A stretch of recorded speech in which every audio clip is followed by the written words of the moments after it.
स्वदेश सरोकार में आज सबसे पहले आपको राजनगर लेकर चलते हैं, जहां पर बच्चों के निवाले पर डाका डाला जा रहा है। खबर है कि यहां बच्चों के मिड डे मील में जमकर गड़बड़ झाला हो रहा है। बच्चों को मेनू के मुताबिक मध्याह्न भोजन नहीं मिलता। उन्हें रोजाना आलू टमाटर की सब्जी दी जा रही है और ये सब्जी भी ऐसे बनती है कि बच्चे इसे खाना तक पसंद नहीं करते। इसके अलावा बच्चों को खाने के लिए सिर्फ 2 रोटियां मिलती है, जबकि मेनू में हर दिन अलग अलग तरह का खाना दर्शाया गया है। बच्चों से जब स्वदेश न्यूज की टीम ने बात की तो उन्हें मिड डे मील की पूरी पोल खोलकर उन्होंने रख दी। बता दें कि ये पूरा मामला राजनगर जनपद शिक्षा केंद्र क्षेत्र के चंद्रनगर शंकुल अंतर्गत रामसिलाटेक अर्जुन याई प्राथमिक पाठशाला का है। इस मामले को लेकर जब राजनगर बीआरसी के अग्निहोत्री से बातचीत की गई तो उन्होंने जांच कराकर कार्रवाई करने की बात कही है।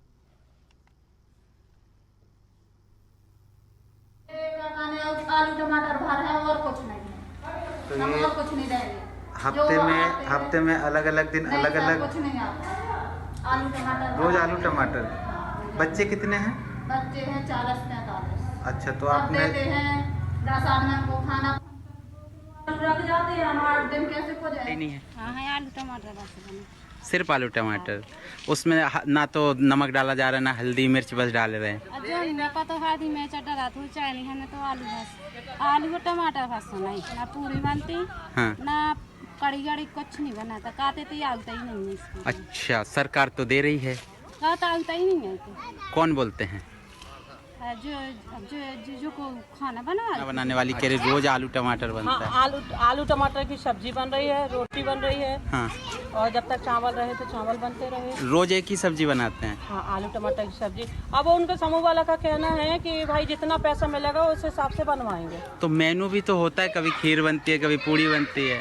सर जब तक हम बनवाते रहे तो बनता रहा। हाँ। अब वो समूह वाले कर रहे हैं कि मतलब पैसा नहीं आ रहा तो नहीं बनवा रहे हैं। आपके माध्यम से ये जानकारी अभी लगी है तो हम उसको दिखवा लेते हैं, स्वयं जाकर के ही निरीक्षण कर लेंगे मध्याह्न भोजन के टाइम पे। और आज तो यद्यपि आपने जब बताया था उस समय पे यहाँ दिव्यांग शिविर आयोजित किया जा रहा था कार्यालय बीआरसी कार्यालय प्रांगण में, तो इस वजह से आज नहीं जा पाए, पर इसको कल ही या जल्दी ही दिखवा लेंगे। यदि मेन्यू अनुसार नहीं बन रहा है तो उस समूह पर कार्रवाई करेंगे और बदलेंगे उस समय। तो बच्चों ने मिड डे मील की पोल तो खोल कर रख दी है, लेकिन जो जिम्मेदार अधिकारी हैं वो कुछ भी कहने से बच रहे हैं। और सबसे बड़ी बात यह है कि ये एक स्कूल का मामला नहीं है, ये आमतौर पर सभी स्कूलों की यही स्थिति है, यही हालत है, जहां बच्चों को मिड डे मील के नाम पर सिर्फ खाना पूर्ति करके अपनी जेबें भरी जा रही हैं। सरकार के पूरे पैसे का दुरुपयोग किया जा रहा है। समीर अवस्थी हमारे संवाददाता राजनगर से हमारे साथ जुड़ गए हैं। समीर, क्या है ये पूरा मामला?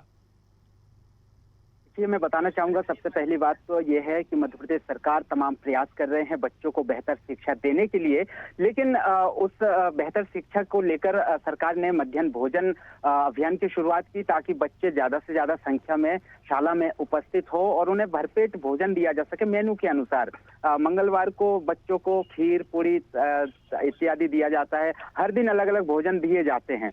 लेकिन राजनगर क्षेत्र में एमडीएम और मध्याह्न भोजन में कितनी बड़ी गड़बड़ी है इसकी पोल खोलकर रख दिया गया है चंद्रनगर शंकुल केंद्र के रामसिलाटेक अर्जुन याई प्राथमिक पाठशाला में। जब स्वदेश न्यूज की टीम पड़ताल पर पहुंची तो देखा गया जो रसोइया है खाना बना रही थी, सब्जी देखने के बाद और पूछने के बाद बताया गया कि सब्जी में सिर्फ हल्दी और मिर्ची और नमक बस डाला गया है। तो आप अंदाजा लगाइए ऐसे क्या कोई शिक्षक अपने बच्चों को घर पर खिलाते होंगे। सरकार ने तो तमाम प्रयास किए, लेकिन जमीन पर धरातल पर उस योजनाओं का सही तरीके से क्रियान्वयन नहीं किया जा रहा है।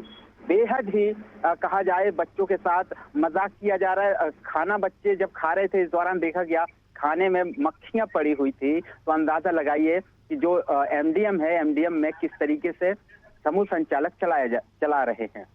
बिल्कुल, बड़ी ही दयनीय हालत है। और सबसे बड़ी बात यह है कि सरकार इतना पैसा खर्च करती है इन तमाम योजनाओं को लेकर, लेकिन इसकी आखिर मॉनिटरिंग सही से क्यों नहीं की जाती? कौन कौन इसमें दोषी हो सकता है? आखिर गड़बड़ी कहाँ लग रही है? देखिए, मॉनिटरिंग होनी चाहिए, चाहे वो राजनगर शिक्षा विभाग हो, चाहे वो बीआरसी हो, उनको लगातार क्षेत्र में जाकर देखना चाहिए। राजनगर एसडीएम महोदय को भी एमडीएम को लेकर गंभीरता से क्षेत्र में निरीक्षण करने चाहिए। लगातार छतरपुर जिले के कलेक्टर महोदय जाते हैं, तमाम स्कूलों का निरीक्षण करते हैं, गलती पाए जाने पर कार्रवाई भी किया जा रहा है। लेकिन एक अकेले कलेक्टर महोदय के काम करने से क्या होगा? जो जिम्मेदार क्षेत्र में स्थानीय अधिकारी हैं, उन्हें भी गंभीरता से अपनी जिम्मेदारी को निभाते हुए आगे बढ़ना होगा। और ग्रामीण क्षेत्रों में ज्यादातर इस तरीके की लापरवाही है। राजनगर विधानसभा क्षेत्र में तो जो एसडीएम महोदय हैं, उनको भी जाना चाहिए, देखना चाहिए, और ये जो बड़ी गड़बड़ी पाई गई है, इस पर तत्काल प्रभाव से कार्रवाई करनी चाहिए। चलिए, नीतू दहिया जी हमारे साथ जुड़ गई हैं, समाज सेवी हैं। नीतू जी, जिस तरह से खास करके मध्याह्न भोजन को लेकर अगर बात करें तो आमतौर पर स्थिति सभी जगह एक जैसी मिलती है, कैसे इसे देखेंगी? आखिर कहाँ गड़बड़ियां हैं, कहाँ कमी है? सरकार तो पैसा पूरा दे रही है। देखिए, सरकार अपनी तरफ से योजनाएं लागू करती है। सरकार के नीचे और अधिकारी जो हैं, या शिक्षक विभाग से लीजिए या प्रशासन से लीजिए, वो लोग जिनको अपनी जिम्मेदारी मिलती है, वो लोग आगे तक उन बच्चों तक नहीं पहुंचा पाते हैं। यदि उन्हें एक मेन्यू सेट किया गया है तो बच्चों को उन्हें वो खाना बनवा देना चाहिए, या वो शिक्षक हैं जिनकी निगरानी में ये काम होता है, या वो जो कर्मचारी जो वहाँ पे कर रहे हैं कि उनको पूरा वेतन दिया जा रहा है।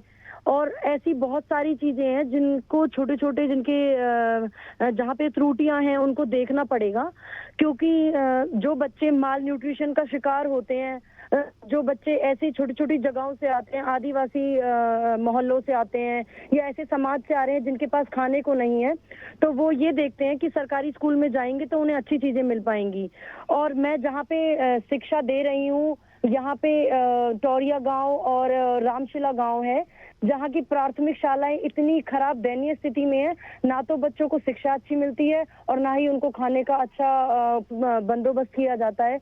एक खाने के नाम पे आप सिर्फ रोटी चावल रोज नहीं दे सकते बच्चे को, उसको दूध भी चाहिए, उसको कैल्शियम भी चाहिए, उसको आयरन भी चाहिए। इसमें एक बड़ी चीज है कि आंगनवाड़ी जो आशा वर्कर्स होती हैं, जो ग्रामीण क्षेत्र हैं, उनमें वहाँ पे भी इनको आशा वर्कर्स को आयरन की गोलियां और कैल्शियम की गोलियां दी जाती हैं, ताकि वो बच्चों को आगे मुहैया कराएं, ताकि अगर हम खाने से कुछ न्यूट्रिएंट नहीं ले पा रहे हैं तो सप्लीमेंट से हम वो इनटेक कर पाएं। लेकिन ना तो आशा वर्कर्स के द्वारा उनको बच्चों को ये गोलियां दी जाती हैं। जो लड़कियां मासिक धर्म से गुजर रही हैं, जिनको अभी तक पीरियड्स के बारे में नॉलेज नहीं है, ना स्कूलों में और ना ही प्राथमिक शालाओं पे वहाँ पे उन बच्चों को कोई जानकारी दी जाती है, और जिसको हम पैड कहते हैं, ना ही ये आंगनवाड़ी महिलाओं को ये मिलता है कि आप उन बच्चियों को दें, ना ही उनको वो दिया जा रहा है। तो आप एक चीज को लेके नहीं बोल पाएंगे, यहाँ पे हजारों गलतियां हैं। अब इसमें कलेक्टर साहब हैं या मुख्यमंत्री जी हैं, ये एक व्यक्ति के होने से इस पूरी चीज को आप नहीं ओवरकम कर सकते। लेकिन यानी कि नीतू जी कह सकते हो पूरा सिस्टम ही बेकार है। जिस तरह से ऊपर से लेकर नीचे तक जो सिस्टम बेकार है, सरकार सिर्फ इतना कर सकती है कि आपके लिए योजना बना सकती है, उसके लिए राशि जारी कर सकती है, लेकिन काम उस सिस्टम को करना है। और जब उस सिस्टम में ही दीमक लगा हो तो फिर किसके भरोसे इस तरह की योजना चलेगी? अच्छा नीतू जी, एक जानकारी और चाहेंगे, क्या लगता है इस तरह की जो योजनाएं हैं, खास करके मध्याह्न भोजन वाली योजना है, कितने प्रतिशत सही तरीके से जो बच्चों को पोषण मिलना चाहिए, जो मेन्यू तैयार किया गया है, उस मेन्यू के हिसाब से भोजन बच्चों को मिल पाता होगा?